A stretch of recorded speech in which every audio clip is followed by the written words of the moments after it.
Welcome to the Three Martini Lunch. Grab a stool next to Greg Columbus of Radio America and Jim Garrity of National Review. Three Martinis coming up. So glad you're with us for the Friday edition of the Three Martini Lunch. We have good, bad, and crazy martinis for you today as we head into the Labor Day weekend. Just a quick heads up, there will be no Three Martini Lunch on Labor Day, Monday, but we'll be back on Tuesday. Tanned, rested, and ready. Or at least ready. Jim, let's go to our good news today, and it really is good news. Once again, the jobs come back stronger than anyone had expected. Non-farm payrolls increased by 1.37 million in August versus the Dow Jones estimates of 1.32 million. Even bigger, the unemployment dropped to 8.4% from 10.2% in July. The expectation was that it would drop, but only to 9.8%. Looks like government hiring led the way, with gains also coming in retail and education and health services, and even discouraged workers and those holding part-time jobs for economic reasons also fell, down from 16.5% to 14.2%. And obviously, we still want to see those numbers get much, much lower. But in the chart I see on CNBC, Jim, the comeback kind of looks like a V. We still got a long way to go. There's still way too many unemployed people, but the bounce back is still very impressive here. Yeah, and this good news for everyone who found the phrase reverse square root recovery kind of ominous and giving them traumatic flashbacks to math class. You may not need to know it. So far, the recovery is not flattening. The thing that two couple things jump out of this. One is that we obviously, most of the job losses were driven by the pandemic restrictions. Businesses were forced to close. They had to lay off workers. And that's what put us in the economic hole that we were in. And everyone was like, okay, this was not, banks that made a whole bunch of bad loans. It was not a asset bubble that burst. It wasn't any of the traditional things that had caused a recession. It wasn't really, grand financial or economic factors. It was, hey, we all have to stay inside our homes because we're minimizing our exposure to others. And it's really hard to participate in economic activity without interacting with others.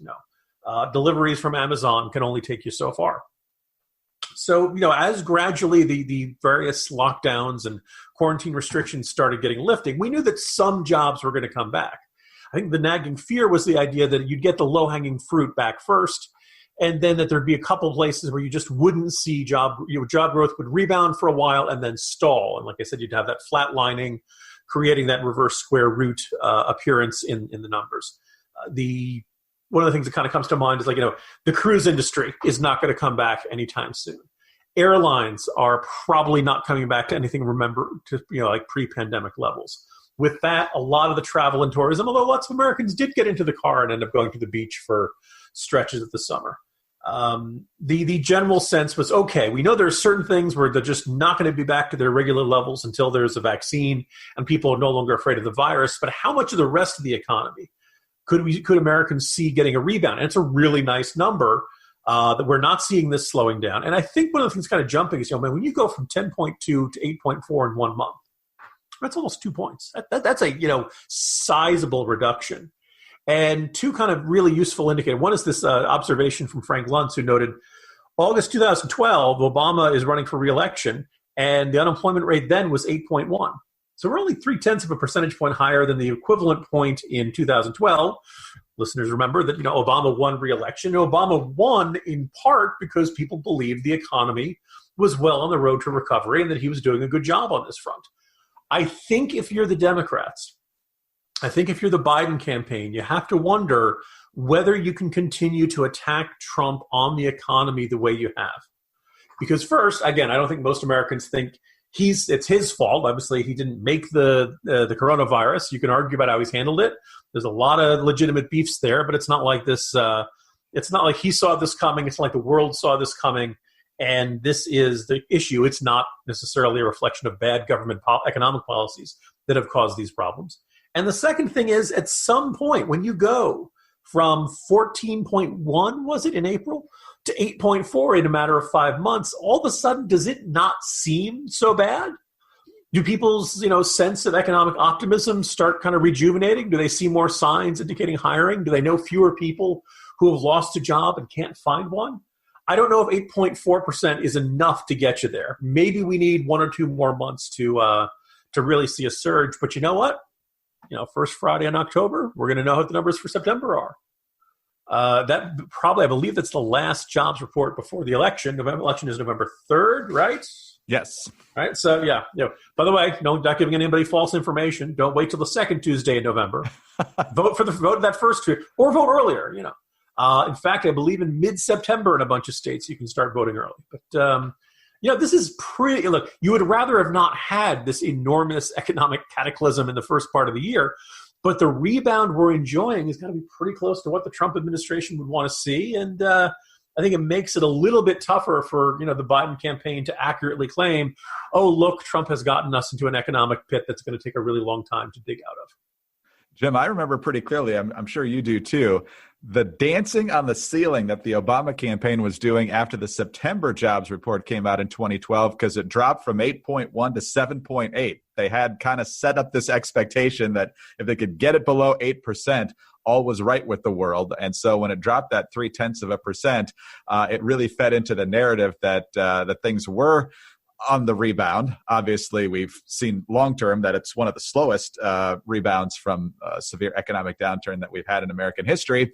But if the Trump administration can get below that, which, as you get lower and lower, the jumps are going to get smaller and smaller. But if you can get below 8, which I guess is not out of the question, they'll have a case. They'll certainly have a good case. And like you said, I don't think most people blame him for the economic downturn in the first place, although Biden, of course, is alleging that because they didn't do more in the early stages of the virus, that's why the economy tanked. We'll see if the public buys that argument either.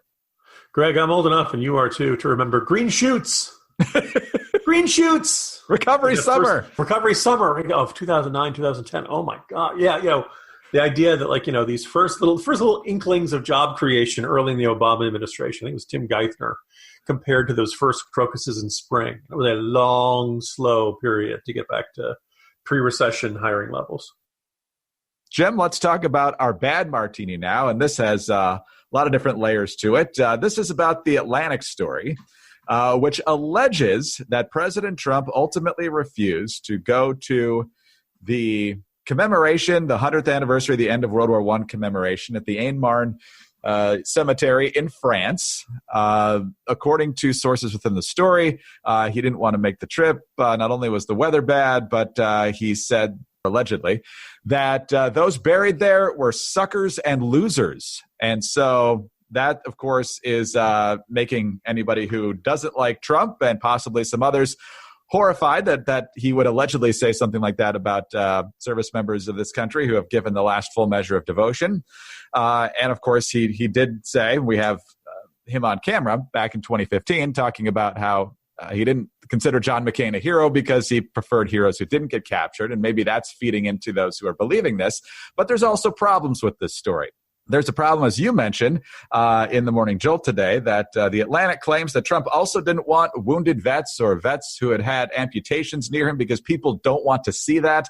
And as you point out, there's a lot of evidence that he has no problem with that. Then there's the fact that there's allegedly 4 sources to this, none of whom are on the record for Jeffrey Goldberg, who wrote this story. And Jeffrey Goldberg, of course, is the one who fired Kevin Williamson because the staff didn't want him. Here's what Jeffrey Goldberg said to Jim Sciutto this morning about, why did these people go on the record?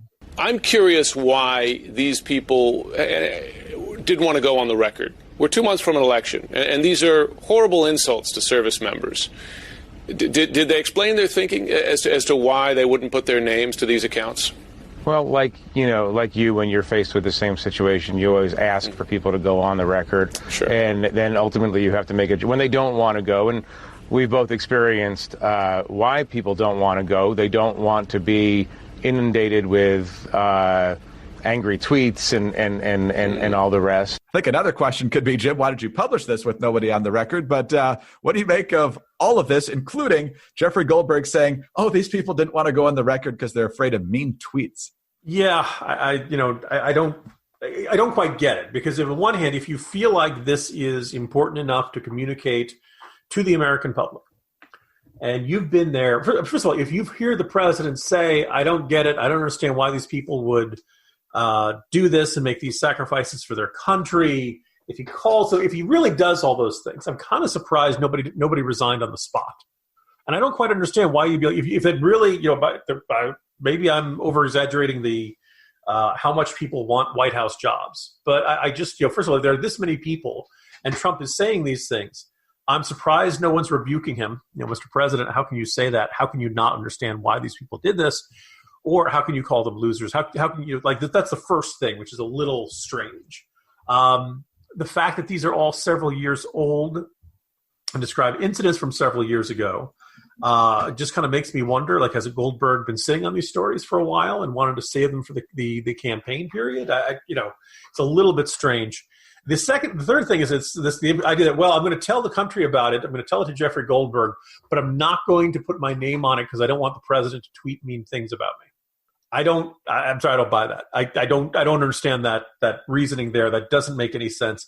There's one other wrinkle, which we haven't gotten into, Greg, which I think kind of indicates we all have strong suspicions about who these sources could be. There is no shortage of people who have left this administration in less than warm and appreciative terms and who have criticized the president publicly since. Former Secretary of Defense James Mattis is one of them. But I think probably the most useful and illustrative points comes from, there's a section of it in which former White House Chief of Staff John Kelly's son, Robert Kelly, was killed in Afghanistan. They went to see his grave, and reportedly, at least quoted by Goldberg in this article, Trump, while standing by Robert Kelly's grave, turned directly to Chief of Staff John Kelly and asked, "I don't get it. What was in it for them?" Earlier today, or late yesterday, David Frum tweeted out, "Americans, if you can read, you can figure out who the source of the story is." Obviously, the implication being that this comes from White House Chief of Staff John Kelly. There's no indication in that anecdote of anybody else being with them at the grave. And certainly the implication is, this is, Kelly, the White House Chief of Staff, former White House Chief of Staff is the source. By the way, David Frum works for The Atlantic, which is probably one more indication. People might say, all right, so Frum has probably talked about this with Goldberg. He knows who the source is. By the way, David Frum took down that tweet. So I don't know whether Goldberg or somebody else said, "What are you doing? Take that. Don't say that." So it's possible it's Kelly. It's possible Mattis is the source for one of these anecdotes. The two of them and McMaster saw themselves as the committee to save the world and the generals who were going to keep Trump on the right track and on the straight and narrow. It wouldn't surprise me if any of those figures were sources. I do think, though, if you think this is important enough, and clearly the implication of this is that the president is a horse's tushy and doesn't understand anything about the military, doesn't understand anything about honor and sacrifice. He is utterly oblivious to what makes people put on that uniform. If you really believe that, then come on out and say it. Yeah, you're going to get angry tweets from the president. I can't believe that's the sort of thing that keeps John Kelly awake at night. James Mattis said nothing keeps him up at night. I have a really hard time believing he's afraid of Trump tweets or something like that. So this is deeply frustrating. And then, as you mentioned, the anecdote, that anecdote about Trump not wanting to be around amputees, I can't prove that it's BS, but there's a specific date to it, sometime in 2018. Well, look, there were White House events with amputated veterans in 2017. There were Trump signed a guy's artificial arm on the campaign trail in 2016. And there were events at the White House with disabled veterans, including amputees, in 2019. So on that one, I'm going to say, sorry, not buying it. I don't, the other thing is, besides the fact, look, Trump could say all kinds of horrible things. I think the McCain quote that you cited example is mean. And a lot of people say, that's because he was particularly mad at McCain. Okay, but he didn't say, I don't think John McCain is a hero. He said, I think the heroes are the ones who didn't get captured. Right? That's a slur on all POWs. You may not have meant it that way, but the way when you say the idea is that people who get captured aren't heroes, yeah, I'm sorry, Mr. President. That's a pretty broad-based, you're hitting everybody else as part of collateral damage to your attack on McCain. So the president deserves criticism for what we know he said. By the way, that quote was at a conference on camera. There's no dispute about the president saying that comment about McCain. This stuff behind closed doors, I'm a little more skeptical of. And the one about the idea that he doesn't want to see amputees, I'm just not buying it because of, previous public events before and after. I can't prove that he didn't say it. I just say it does not line up with what we've seen in terms of public ceremonies at this White House. A couple of exit thoughts on this martini, Jim. First of all, I saw some people on Twitter yesterday saying, normally, if there were no on-the-record sources, I would raise some eyebrows on this. But since it's Jeffrey Goldberg, I know it can be trusted. I'm thinking, really? Jeffrey Goldberg, who bowed to the mob on Kevin Williamson? Didn't the Atlantic have like one big story on a police shooting that turned out to be totally wrong?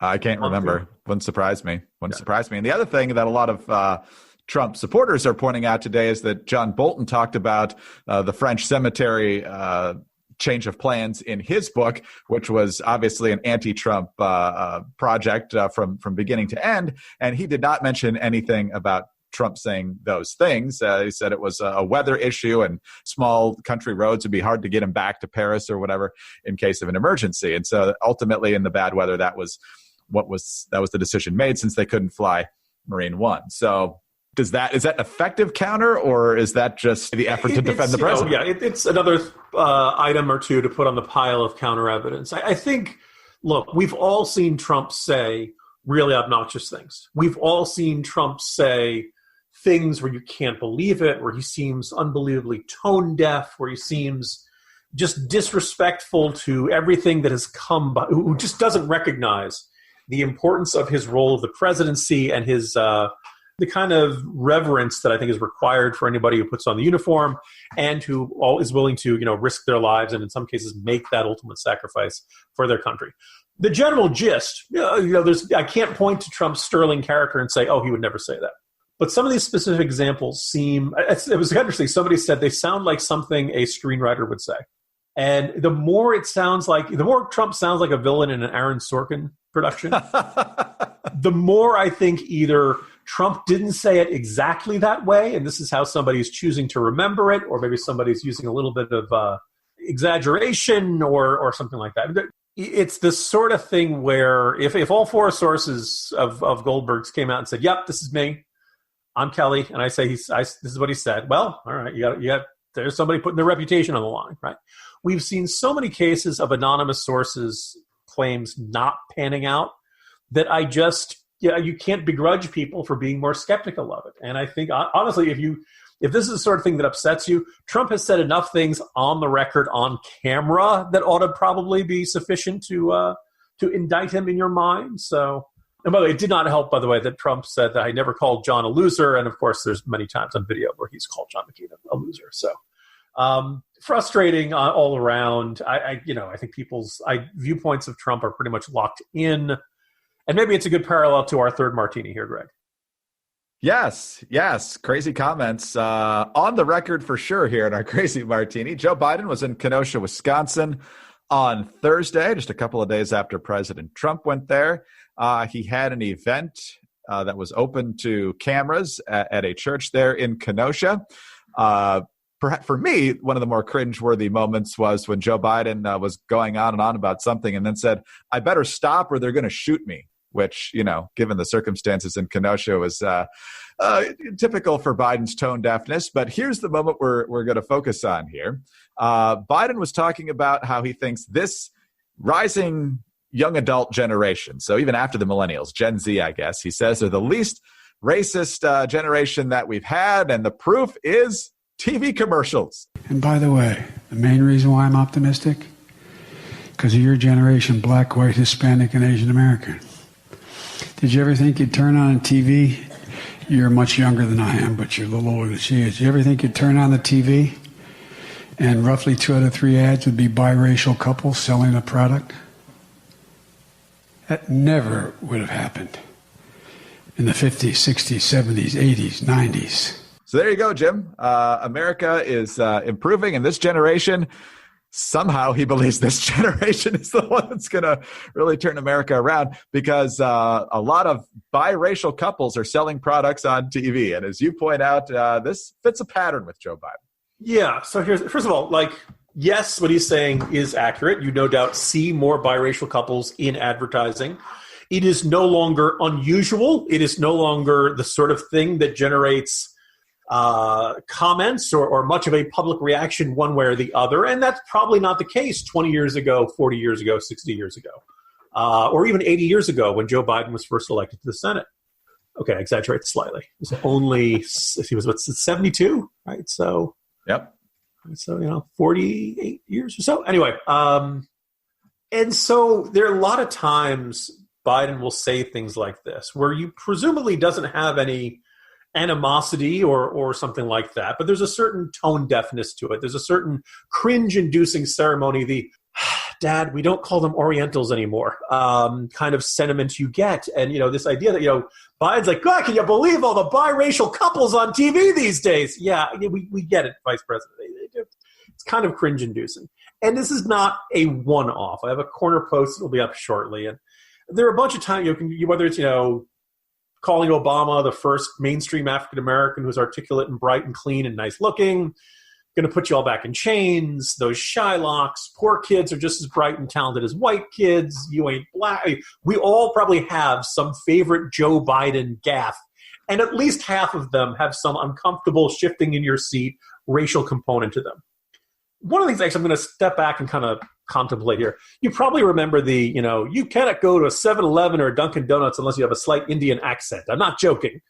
That comment from Biden, which was when he was starting running for president in 2008, so he's at this conference, and it's on camera, it's recorded on C-SPAN, and there's an Indian American supporter there.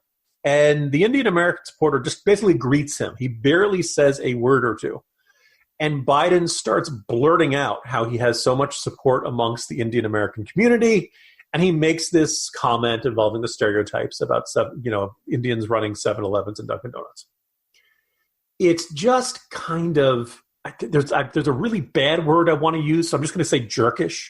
The idea of if you meet someone and the first thing that comes to your mind is a cultural stereotype.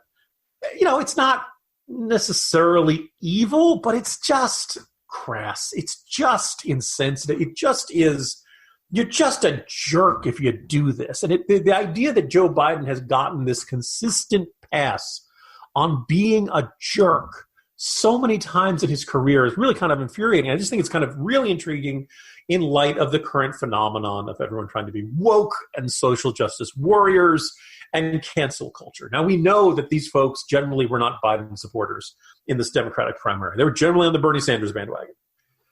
I just kind of feel like if Joe Biden gets this eternal pass, if he can always be your uncomfortable older relative talking about the Shylocks or the Orientals or stuff like that, then at minimum, everybody else deserves a pass at least once. At minimum, if the attitude is, well, we know Joe Biden means well, just it comes out wrong sometimes, okay. Fine, I'm fine with that standard. I want that to be the universal standard. I don't want seeing people getting fired for an intemperate tweet or, if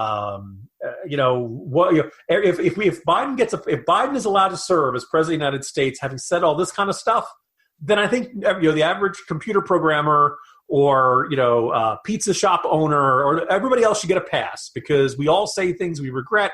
We all say things that don't come out right. We're all capable of saying things that can offend others or may strike others as insensitive. So if Biden wants a pass for, hey, look at all the biracial couples, fine. But please, let's extend at least that same kind of forgiveness and mercy to everybody else because Joe Biden is a repeat offender on this front. And yeah, look, as we just discussed a moment ago, Donald Trump says all kinds of horrible things. And he does not speak the way I want him to speak. He does not speak the way a president is supposed to speak. But let's not pretend that the alternative is like night and day and completely different from what we've got right now. Jim, when it happens so much that the defenders really can't actually defend it, so they just kind of say, oh, that's Joe. Reminds me when Sandy Berger got caught stuffing classified documents in his pants and socks in the National Archives. That disorganized, disheveled Sandy, he always had a stain on his tie or a classified document in his socks. How it goes. Greg, I used to get together with this group of other conservative bloggers. And one of our recurring jokes or mantras came from the book by Mark Leibovich, came out a few years ago, called This Town, right? And it was all about the insidery ways of Washington and people who read close and all kinds of conflicts of interest and how everybody was friends with each other and how everybody was constantly professionally and socially networking and very incestuous. And people who read it closely, this came out somewhere in the Obama years, people who read it closely noticed there were really almost no Republicans mentioned in This Town. There are one or two chapters of them. But overall, this is about an extraordinarily incestuous relationship between the Obama administration, Democratic lawmakers, lobbyists, members of the media, and the various kind of socialite hangers-on in Washington. So you would see some sort of giant glaring, hey, somebody should be indicted over this sort of conflict of interest. And you generally get a response of a lot of folks in the media saying, this town. And it was just kind of this shrug, head shaking, what are you going to do? They're just incorrigible. This way of responding without really responding that ended up forgiving a lot of, insidery, unethical behavior of folks on the left. And I think it was I think when we see the persistent tolerance of Joe Biden making gaffes and how differently they are treated compared to, I think of George Allen saying macaca, right? I mean, a bad enough gaffe can end somebody's career. But Joe Biden has this eternal hall pass, and, it just never seems to catch up with him. If he becomes president, it's probably not going to catch up with him any further, and my only hope is that if Biden is constantly making gaffes as president, it takes the steam out of the sails out of cancel culture, because people will be able to point out, well, wait a second. If Biden can say this and have no real consequences, why should, Joe Schmo, the pizza owner, have the same kind of, have even worse consequences? Yes, I believe that hall pass has a light blue D with a circle around it. There you go. Sometimes the Democrats go down, but Joe Biden's must be a lifetime pass. Anyway, Jim, have a great weekend. Enjoy your Labor Day, and we'll see you on Tuesday. See you Tuesday, Greg. Jim Garrity, National Review. I'm Greg Corombos, Radio America. Thanks so much for being with us today. Please do subscribe to the 3 Martini Lunch. Also, we are very grateful for your kind comments. Please give us a positive review and a 5-star rating. We're always appreciative of that.